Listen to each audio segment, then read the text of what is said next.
जरा गोड बोललं का डोक्यावर बसतो तू. अरे बाबा, कीर्तनकार होणं काही सोपी गोष्ट असते का? त्याला लय मोठं तप लागतं, समाजाकडे बघायचा एक वेगळा दृष्टिकोन लागतो, आणि सगळ्यात महत्वाची गोष्ट म्हणजे परमेश्वरावर अपार श्रद्धा आणि भक्ती लागती. तो ह्याच्यात नाही जमणार ती. तुला मी चांगलं कीर्तन ऐकवतो. अरे पण थांब, माऊलींचं स्वागत करायचं राहिलंच की. रामकृष्ण हरी माऊली, तुमचं सगळ्यांचं स्वागत आहे तुमच्या लाडक्या कार्यक्रमात ज्याचं नाव आहे हर घाल. गणपती बाप्पा मोरया.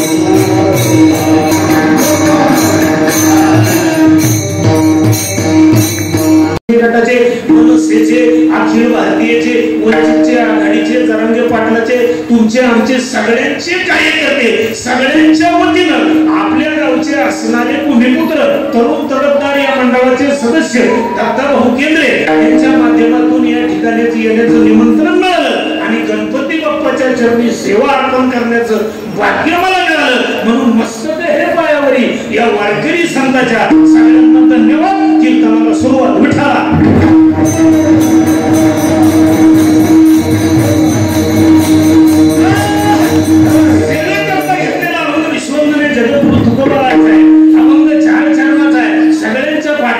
सगळ्यांच्या परिचयाचा आहे. संपूर्ण म्हटल्यावर नेम आहे, आचारसंहिता आहे. सत्ता 3 दिवसाचा करा, 3.5 दिवसाचा करा, 2.5 दिवसाचा करा, 6 महिन्याचा करा, वर्षाचा करा. संप्रदाय म्हटल्यावर नेम आहे. पहिल्या दिवसाचं कीर्तन असतं नागपूर प्रकरण, शेवटचं कीर्तन मागणीपर जागाचं, सांगतेचं कीर्तन गवळणपूर प्रकरणातलं काल्याचं असतं. म्हणून गणेश चतुर्थीच्या या पर्व काळावर आनंद चतुर्दशीच्या दिवशी गणपती बाप्पाचं आज विसर्जन आहे आणि विसर्जनाच्या दिवशी विश्ववंदनीय जगद्गुरु तुकोबाराय तुम्हा आम्हाला समस्त उखलीकर ग्रामस्थांना आजच्या अभंगातून काय सांगतात? काम.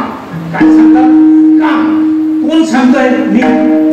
विश्ववंदनीय जगद्गुरु तुकोबाराय तुम्हा आम्हाला काम सांगतात. काम सांगणारे संत आहे, ज्यांना सांगितलं ते आपण आहे आणि काय काम सांगितलंय ते आजच्या अभंगात आहे. विठ्ठला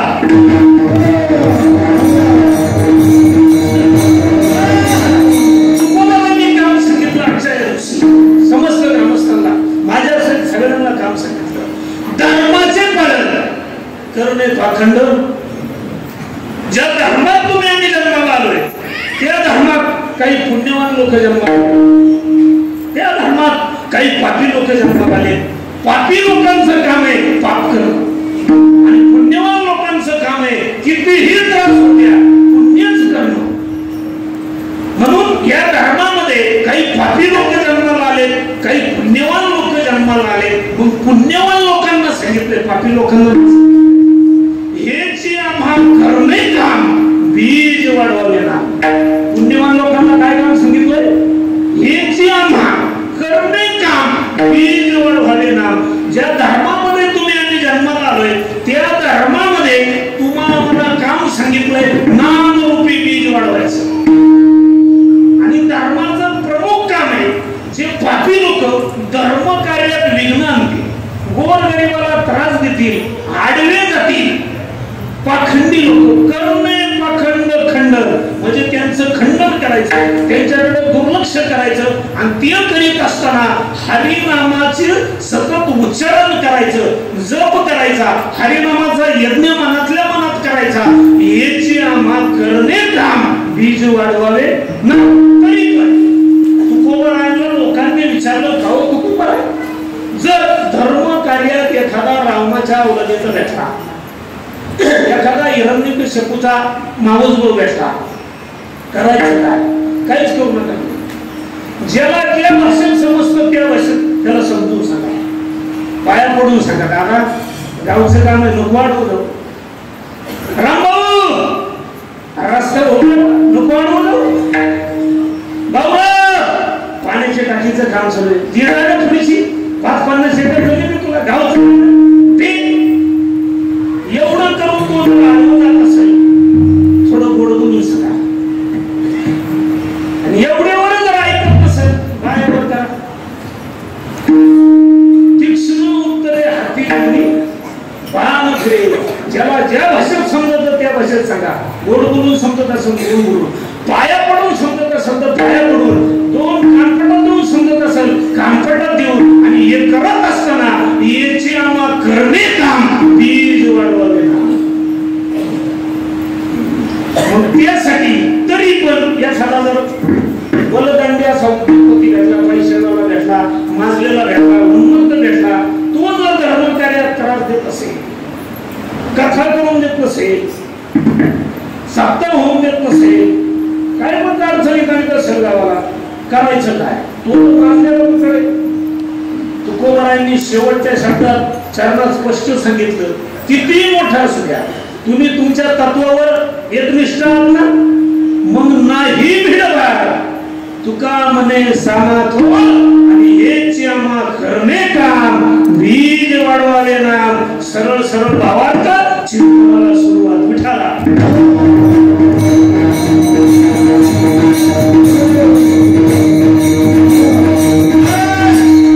चिंतनाला सुरुवात करण्यापूर्वी 2-3 मुद्दे समस्त उद्रेकर ग्रामस्थांना थोडा अर्धा तास मला याला विषय कालामध्ये मी दिलगिरी व्यक्त करतो अंतर जास्त आहे चिंतनाला सुरुवात करण्यापूर्वी 2-3 मुद्दे आहेत तुम्ही सगळे कीर्तन ऐकण्यासाठी या ठिकाणी उपस्थित आहे बरोबर पाहिलं म्हणलं तुम्ही कशासाठी उपस्थित आहे कीर्तन ऐकण्यासाठी मग कीर्तन कसं ऐकायचं 1.5-2 तास गणपती बाप्पाच्या चरणी आपण सेवा अर्पण करणार आहे मग कीर्तन ऐकताना आपण कानाने कीर्तन ऐकतो नाकाने ऐकतो डोळ्याने ऐकतो तोंडाने ऐकतो की डोक्याने ऐकतो तुमच्या गावात कसं आहे कशाने कानाने सगळ्याकडनं कानानेच ऐकतात जगात मग कानातून तो ध्वनी जातो मेंदूत पुढे जातो मेंदूत मग मेंदूत गेल्यानंतर आपण विचार करतो मना कुठं विचार करतो मना मग प्रत्येकाला मेंदू आहे का नाही कोणाला मेंदू नाही मुराद करा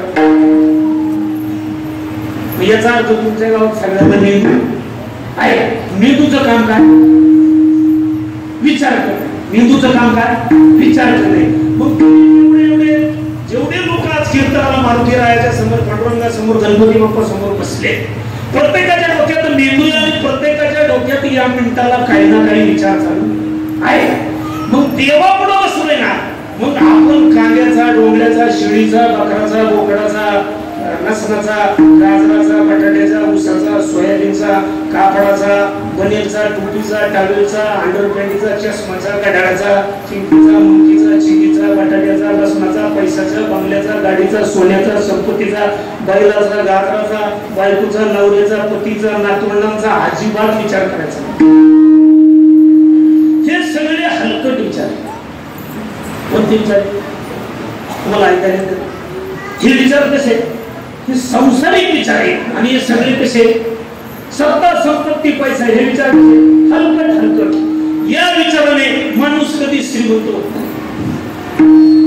मग या ठिकाणी बसल्यानंतर 1.5-2 तास हे सगळे हलकट विचार मेंदूच्या बाहेर ठेवायचे आणि या ठिकाणी बसल्यानंतर एकच विचार करायचा सारा सार विचार करा उठा उठी नामधारा कंठी विठोबाचे अजून एक विचार करायचा मी भक्त तू देव आईसे देवा मी तुझा आहे आणि तू माझा आहे देव माझा मी देवाचा या विचाराने आपण जरी श्रीमंत नाही झालो या माईक जगात परंतु आपल्याला नक्कीच भगवत प्राप्ती झाल्याशिवाय राहणार नाही मग 1.5-2 तास सगळ्यांनी आपल्या डोक्यातले हलकट विचार काढून ठेवायचे आणि या ठिकाणी बसल्यानंतर तुम्ही बोलायचं मी बोलायचं त्याचं नाव कीर्तन मी बोलायचं तुम्ही आपलं मागण्यासारखं पटलंय बुवा खरंय बुवा बरं चुने तुझी आहेत मग तुम्ही असं काय जमणार नाही तुम्ही बोलायचं मी बोलायचं त्याचं नाव ज्याची कीर्ती तनापासून झाली त्याचं नाव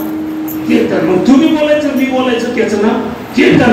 कीर्तनाला सुरुवात झाली काय खडे बसा सगळे जेवणार कसं मी कीर्तन संपल्यावर जेवणार आहे. पाठी 4ला तुम्ही जेवलेत ना, काही डबल जेवण आले असते जेवलेत ना, मग सगळ्यांनी टाईम खडे बसायचं. मी बोलायचं तुम्ही बोलायचं त्याचं नाव कीर्तन. आणि आजचं कीर्तन योगायोगाचं. आजचं कीर्तन कसं आहे, कसं कीर्तन आहे आजचं योगायोगाचं. या मुली तुमची माझी पुढे गाठ झाली झाली का? परळीला, सोलपेटला, लातूरला, मुंबईला, पुण्याला, नाशिकला, गोव्याला, लोणावळ्याला, खंडाळ्याला, दिल्लीला भेटलो का तुम्ही? जवळच सांगतो स्वर्गात भेटलो का? पण चंद्रलोकात, इंद्रलोकात, इथंच का भेटलो?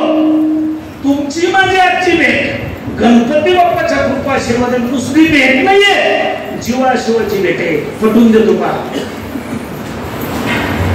घराच्या भिंतीवर निघालेली पाल, घरातल्या धान्यात निघालेले उंदीर, घरातल्या गोदडीत निघालेले ढेकणं, गोठ्यात असलेली गाय, अंगणात असणारा कुत्रा आणि खुर्ड्यात असणारी कोंबडी, बांधावून आणि अचानक आलेला अतिथी, आपलं त्याचं पूर्वजन्मीचं काहीतरी देणं घेणं असतं.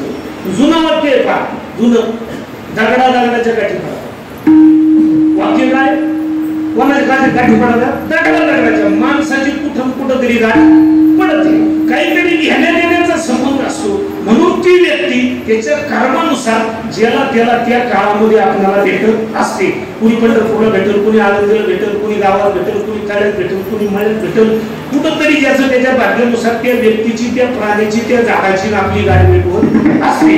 म्हणून आजचं कीर्तन कसं आहे, योगायोगाचं आहे. आणि प्रश्न असा आहे, माझ्या दृष्टीनं तर लय खास आहे. पटवून देतो मला सांगा, पूर्वी तुम्ही शाळेत जाता ना, आजच्या कीर्तनात लय खास. तुम्हाला एक साधा प्रश्न विचारतो, भारताचे पंतप्रधान कोण? कोण आहे? नरेंद्र मोदी. महाराष्ट्राचे कोण आहे? महाराष्ट्राचे पंतप्रधान कोण? भारताचे पंतप्रधान कोण? नरेंद्र मोदी. महाराष्ट्राचे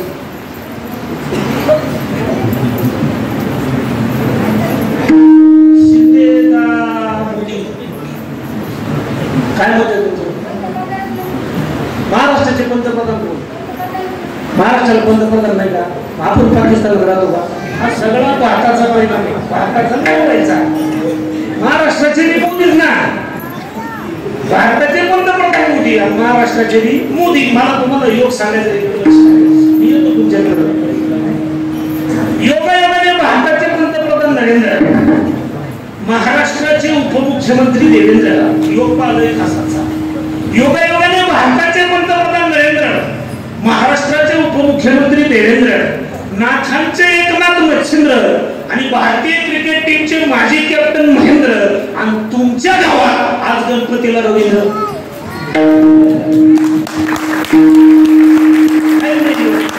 प्रत्येक गोष्टीला योग असावा लागतो. हा धागा पकडून योगायोगाने आपण सगळे कुठे जन्माला आपण प्रवेश करायला का चिंता नाही. पटापट बोलायचं. कुठं आलो तुम्ही बोलल्याशिवाय जमणार नाही. पुढची कशी योगायोगाला कुठे जन्माला आलो आपण? बरं जाऊ द्या. कोणत्या धर्मात जन्माला आलो करून आपण कोणत्या देशात जन्माला आलो? भारतात. कोणत्या धर्मात आलो? हिंदू धर्मात. कोणत्या राज्यात आलो? महाराष्ट्रात. टाळी वाजवा पोरांसाठी. आता वाक्य ऐका, आपण किती पुण्यवान आहे. योग शब्द जाणता. योगायोगाने तुम्ही आम्ही सगळे भारतात जन्माला आलो. योगायोगाने तुम्ही आम्ही हिंदू धर्मात जन्माला आलो. योगायोगाने तुम्ही आम्ही महाराष्ट्रात जन्माला आलो. वाक्य मोबाईल मध्ये घेऊन जा. भारतात जन्माला यायला, हिंदू धर्मात जन्माला यायला ज्याच्या पदरी 70 पिढ्यांचं पुण्य आहे, तीच व्यक्ती भारतात हिंदू धर्मात जन्म घेते. आणि आपण त्याच्याही पेक्षा जास्त पुण्यवान आहे की आपण महाराष्ट्रात जन्माला आलो. कारण महाराष्ट्र येऊन संतांची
जगाच्या पाठीवर जेवढे जेवढे संत अखंड हिंदुस्थानात जन्माला आले तेवढेच संत एकट्या महाराष्ट्रात जन्माला आले म्हणून या राष्ट्राला महाराष्ट्र असे म्हणतात. या संतांच्या भूमीत तुम्ही आम्ही जन्माला आलो म्हणून उजळले अवघी चिंता वारले. आता पुढचा प्रश्न भारतात आलो, हिंदू धर्मात आलो, महाराष्ट्रात आलो.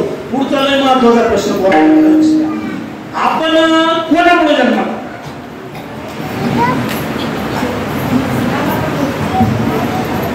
बोल बरोबर बोलला परत एकदा टाळी वाजवते कोणामुळे जन्माला आलो आपण सगळे आई आणि वडील.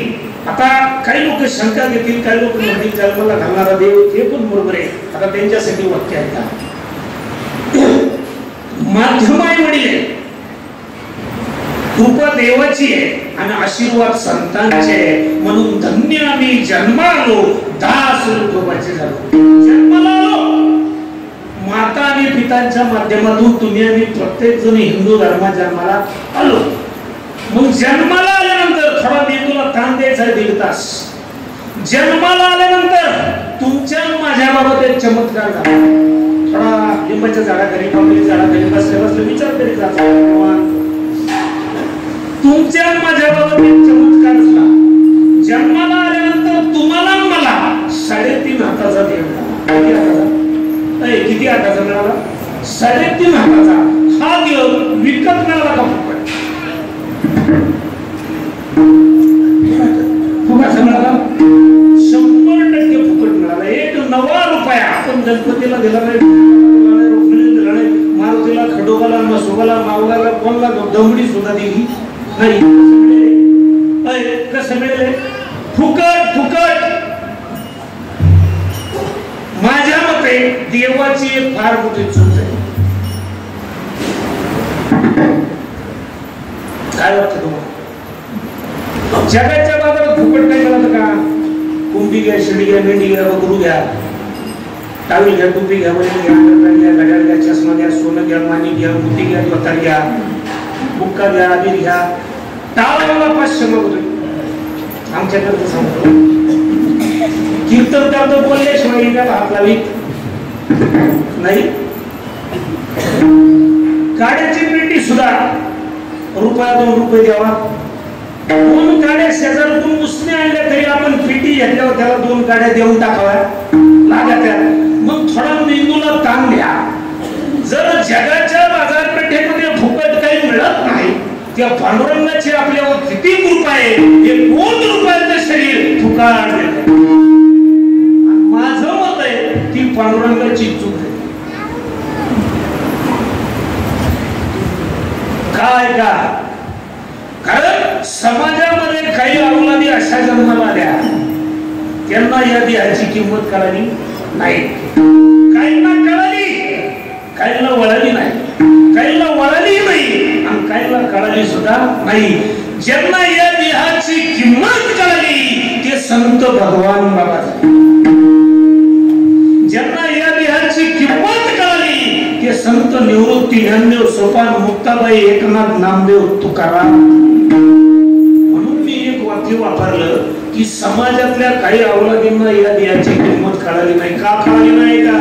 कारण अवलादींनी गुटखे खाऊ खाऊ थोबाड सडवले, 90च्या बाटल्या रिकाम्या करून किडनी आणि लिव्हर घालवले, तंबाखूला चुना लावून दात काढून टाकले, गांजा बनवून बारगाडे ढिल्ल करून घेतले, मशिरी लावून महिन्यांनी फार 64चे फार 32 पाडून टाकले.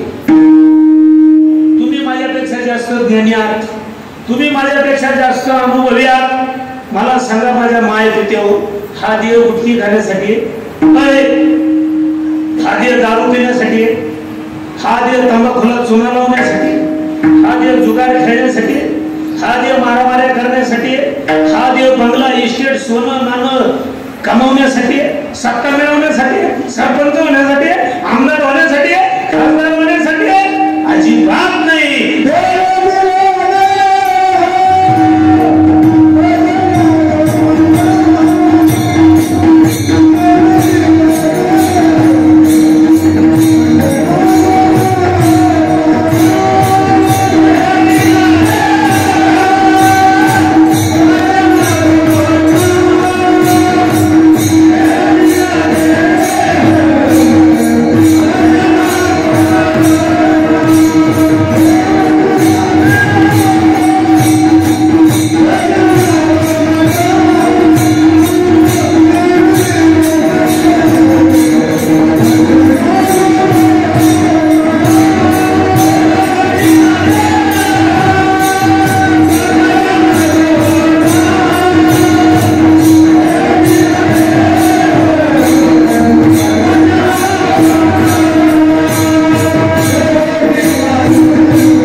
जन्माला आल्यापासून आपण किती वेळा भजन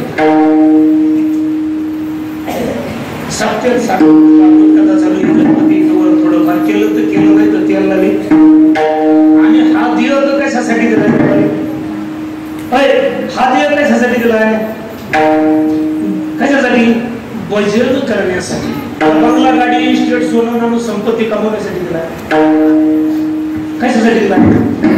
मला सांगा, किती जरी आपण जमीन कमवली, 50 एकर 100 एकर 200 एकर 500 एकर किती कमवली, कपाळाला लावायला जी माती लागते चिमूट भर एवढी सुद्धा माती आपल्याला बरोबर देता येत नाही.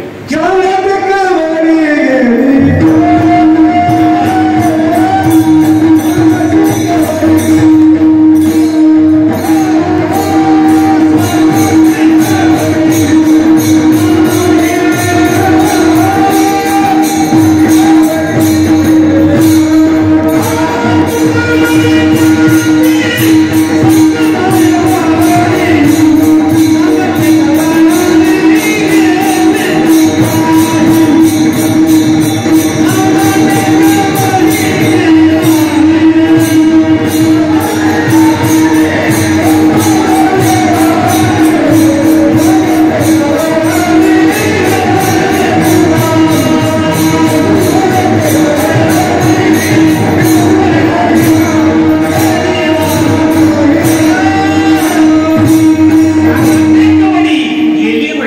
शेवटच्या क्षणी रावणाला एवढी इस्टेट असून कवडी सुद्धा बरोबर नेता आली नाही. मग आपली 5-10 लाखाची 5-25 लाखाची कोटीची इस्टेट, मी म्हणतो कोटी रुपये बँकेत बॅलन्स आहे, पण संस्थेत नॅशनल बँक लोकांच्या ध्यानातच नाही. आपण म्हणणार गेल्यावर त्या कोटीतला 1 रुपया सुद्धा कामाला येत, गेल्यानंतर ठोकळा सुद्धा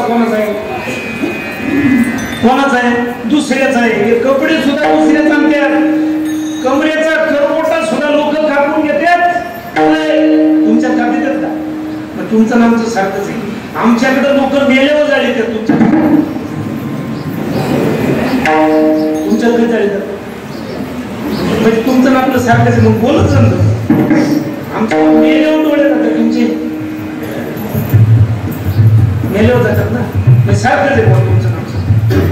मग चला पुढं. भगवान परमात्म्याने तुम्हाला हात भजन करण्यासाठी बंगला, गाडी, इस्टेट, सोनं संपत्ती, चिंग्या, बंटी, बंगल्या, पप्या हे सुद्धा आपल्या बरोबर शेवटच्या क्षणी येणार नाही. पप्या आपल्याला बाबा कवर म्हणतो, बाबा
पंच दुसऱ्यासाठी गाडी घेऊन ठेव, बांगला बांधून ठेव, शेती घेऊन ठेव, बैलजोडी घेऊन ठेव, ट्रॅक्टर घेऊन ठेव, सोनं नाणं कमवून ठेव, बँकेत बॅलन्स ठेव, जागा घेऊन ठेव, फ्रेंड घेऊन ठेव. पंच आयुष्यभर दुसऱ्यासाठी जे काही उपयोग करतो त्याचं नाव परपंच. मग आपल्यासाठी काय करतो? वारकरी संतांनी तुम्हाला मला सांगितलंय, आजी संसार सुफल झाला की आपल्याला संसार करायला सांगितलं. आपण काय करतोय? परपंच दुसऱ्यासाठीच करतोय ना. तुम्ही असेल, मी असेल, घर बांधून ठेवलं, गाडी घेऊन ठेवलं, जागा घेऊन ठेवला, बँक बॅलन्स घेऊन ठेवला. आपल्यासाठी का दुसऱ्यासाठी? कोणासाठी? दुसऱ्यासाठी. मग आपल्यासाठी आपण केलं काय? मग आपल्यासाठी आपण हरिनामाचा बॅलन्स याच्यात करून ठेवला पाहिजे. नित्य नाम घोष जयाच्या मंदिरी तोची काशीपुरी तीर्थक्षेत्र. ज्याच्या मनामध्ये सतत पांडुरंगाचं, रामाचं भजन चालू आहे ना, तो ज्या ठिकाणी बसेल ते ठिकाण तीर्थक्षेत्र होईल. त्याला कोणत्याच तीर्थाला जायची गरज नाही. म्हणून आपण जे करतोय भजन, मग भजनाचे 9 प्रकार आहे. 9 विधा काय बोलिले जे बघतो. किती प्रकार आहे? 9 प्रकार आहे. मग तुम्ही आम्ही संसारिक असल्यामुळं कलियुगा माझे करावे कीर्तन, नामस्मरण करतो. कलियुगी उद्धार हरीच्या नामी, काळ वेळ नाम उच्चारिता नाही. कोणत्याही जातीचा, पंथाचा, गरीब श्रीमंत, काळा गोरा, लहान थोर, मोठा वृद्ध कुणीही असू द्या, सकळाशी आहे अधिकार. सगळ्यांना त्या भगवान परमात्म्याचं नामस्मरण करण्याचा अधिकार आहे, म्हणजे भजन करण्याचा अधिकार आहे. आणि भजन करण्यासाठी तुमचा आमचा जन्म आहे आणि हे 3.5 हाताचा दिया दिलाय. नुसता दिला नाही राजा, याला बॅलन्स मारून दिलाय. बॅलन्स चालेल आहे तुम्ही काय मारून दिलाय? बॅलन्स. बॅलन्स हे बरे तुमच्यात मोबाईल आहे का? ते मोबाईल कधी काम करतं? अगोदर 5,000 15,000 20,000 25,000 30,000 40,000 खूप काही घ्यावा लागत. त्याला आयडिया एअरटेल व्होडाफोन जिओचा बॅलन्स टाकावा लागतो. BSNLचा 150 200 250 300 49 299 28 दिवसासाठी. किती दिवसासाठी? 26व्या दिवशीच कंपनीचा मेसेज आहे, संपलाय रिचार्ज कर. बरोबर आहे ना? तेव्हा ते फोन काम करतं. एवढे उपद्व्याप करावे लागतात तेव्हा त्याचं इनकमिंग आउटगोइंग होतं. आता इकडे लक्ष द्या. हा माता पित्यांच्या माध्यमात देवाने दिलेला 3.5 हाताचा मोबाईल आहे. हा काय 3.5 हाताचा मोबाईल आहे. कसा मिळेल? हा कसा मिळेल? फुकट. फुकट नुसता फुकट नाही, याला रिचार्ज करून दिले. कोणाला 40 वर्षाचं करून दिलंय, कोणाला 60 वर्षाचं, कोणाला 80 वर्षाचं, कोणाला 90 वर्षाचा रिचार्ज मारून दिलाय. आणि जसं मोबाईलचा बॅलन्स संपल्यावर मेसेज येतो तसा याच्यातला बॅलन्स संपल्यावर याला सुद्धा मेसेज येतो. वाचला तर ठीक, नाही तर आम्ही जातो आमच्या गावात. हा सुद्धा काय मेसेज आहे. मग हे फुकट दिलं ना, आपण ठरवायचं वापरायचं कुठं. भांडणं करण्यासाठी वापरायचं, लफडे करण्यासाठी वापरायचं, परमार्थ करण्यासाठी वापरायचं, गाव मिळवण्यासाठी वापरायचं, गांजा वाटण्यासाठी वापरायचं, संपत्ती कमवण्यासाठी वापरायचं की भक्ती करण्यासाठी वापरायचं, हे कोणी ठरवायचं? हे ठरवायचं कोणी? आपण. आपण करा सोडवलं संसार बंद थोडी विधी ज्ञान देवा ध्यानी रामकृष्ण माळा आणि हृदय जेवाळा का आपण करा सोडवलं संसार बंधन तोडावी. म्हणून जसं मोबाईलला सिम आहे तसं याला सुद्धा सिम आहे. याला सुद्धा काय सिम? त्या सिमचं नाव लिहून घ्या. माहिती याच्या सिम या मोबाईल मध्ये माहिती तुम्हाला? याच्यातलं सिमचा बॅलन्स संपल्यावर 24 तासात पत्र्यात द्यावा लागतं.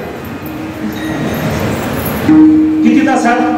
24 तासात पत्र्यात देऊन पेटवावं लागतं. नाही पेटलं टायर डिझेल वगैरे गवऱ्या टाकून हे पेटवावं, त्या सरकारला पेटवावं लागतं. एवढी याची किंमत 0 आहे. तरी सुद्धा लोक याला पावडर लाव, रेक्सोना लाव, हमामा लाव, नवे कपडे घे, पेमंटचे घे, अजून ती फॉरेन लवली लाव, इतकं मेकअप करतात त्याला. मला सांगा मेकअप केल्याने माणसाचं आयुष्य वाढलं का? पहिला म्हणतात काय होतंय? मेकअप केलं याचं आयुष्य वाढतं का? तुम्ही आता त्या फॉरेन लवली उदाहरण घेऊन ठेवलं साधे. त्या फॉरेन लवलीत काय तुम्हाला माहिती? तुम्ही माहिती आहे या फॉरेन लवली मध्ये परदेशातल्या लोकांचा शेवून एकत्र केलेले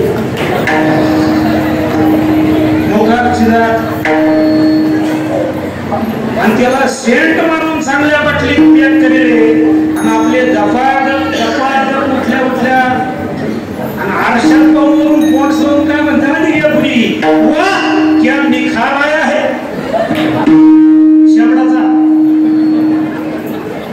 मुलीनो तुमच्या गावातल्या जुन्या म्हातारी माणसं 80 90 कोणताही मेकअप नव्हता, त्या मुलीला साबण नव्हता, गोटा होता, दगडाने अंगाशी दगडाने. त्यांना कोणत्याच प्रकारचा आजार नाही, मिसकॉल सुद्धा नाही. हा सुद्धा ते गुलाबाच्या फुलासारखे, सूर्य फुलासारखे, टवटवीत कमळाच्या फुलासारखे. का? कारण त्या साबणांमध्ये, त्या क्रीमांमध्ये जो माणसाच्या आरोग्याला घातक जे केमिकल आहे ते केमिकल वापरल्याशिवाय कोणतंही मेकअपचं सामान बनत नाही. तुम्हाला तुमचं आयुष्य वाढायचं ना, तुमच्या भागाचं मला एक आनंद वाटतो. प्रत्येकाच्या गावामध्ये गावठी आहे, गावरान नाही म्हणून तुमच्याकडच्या लोकांचं आयुर्मान जास्त आहे, आमच्याकडचं कमी झालंय. कारण आमच्याकडे सगळं जर्सी आलंय. त्यामुळे आमच्या लोकांची बुद्धी सुद्धा कशी आहे? जर्सी. तुमचं 80-90च्या घरात 70-80-90च्या काटक शरीर असते का जुनं ते सोनं. म्हणून पोरांनो पुरीनो रोज आंघोळीच्या पाण्यात एक 5 मिली 10 मिली गावठी गायचं गोमित्र टाका, नक्कीच तुमचं 10 वर्ष आयुष्य वाढल्याशिवाय राहणार.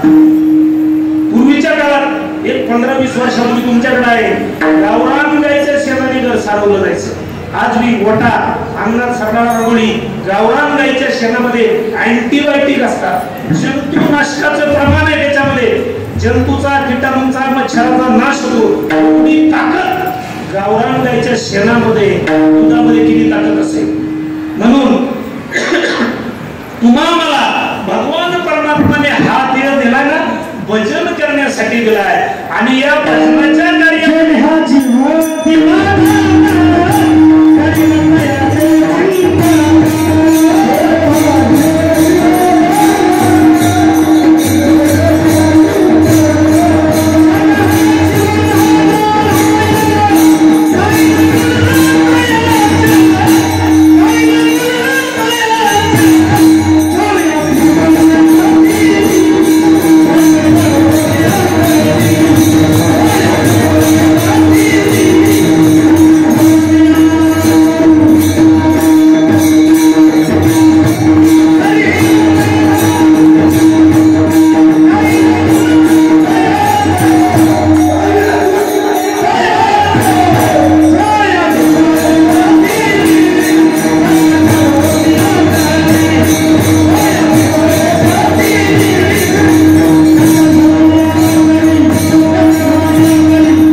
सदुपयोग केला पाहिजे. म्हणून ऐका, सदुपयोग का केला पाहिजे? कारण आपल्याला अनेक जन्म पुण्य खर्च करावा लागला तेव्हा हा मनुष्य देह मिळाला. मागुता हा नाही मनुष्य देह, हा देह मागून मिळत नाही. साधना करावी लागतात, पुण्य कर्म करावे लागतात तेव्हा हा देह मिळतोय. म्हणून हा देह फुकट घालू नका, गुटखे खाऊ नका, गांजा बनू नका, दारू पिऊ नका, भांडणं करू नका, जगाला त्रास देऊ नका. आणि आता ऐका, गुटखे का खायचे नाही, मांस मच्छी मटन दारू टरफल अंडे सुक्त बोंबलं का खायचे नाही. ऐका, हे बी मी आज तुम्हाला पटवून देणार आहे, हे सुद्धा धर्माचंच काम आहे. ऐका, जन्माला येताना या शरीरामध्ये उपजत 3 गुण आहेत. किती गुण आहेत? 3. रजोगुण, तमोगुण आणि सत्वगुण. मग आहार सुद्धा किती गुणाचा आहे? आहार राजसार, तामसार आणि सात्विक आहार. आता मला सांगा, दूध कोणता आहे? सात्विक आहार. दूध कोणता आहे? सात्विक. फळ भाजीपाला कोणता आहे? सात्विक आहे. दारू गांजा मटन सुट्ट बोंबलं कोणता आहे? गुटखा गांजा तंबाखू कोणता आहे? तामसार. तामसार. आता ऐका, जन्माला येतानाच 3 गुण आहे आणि आहार 3 प्रकारचा आहे.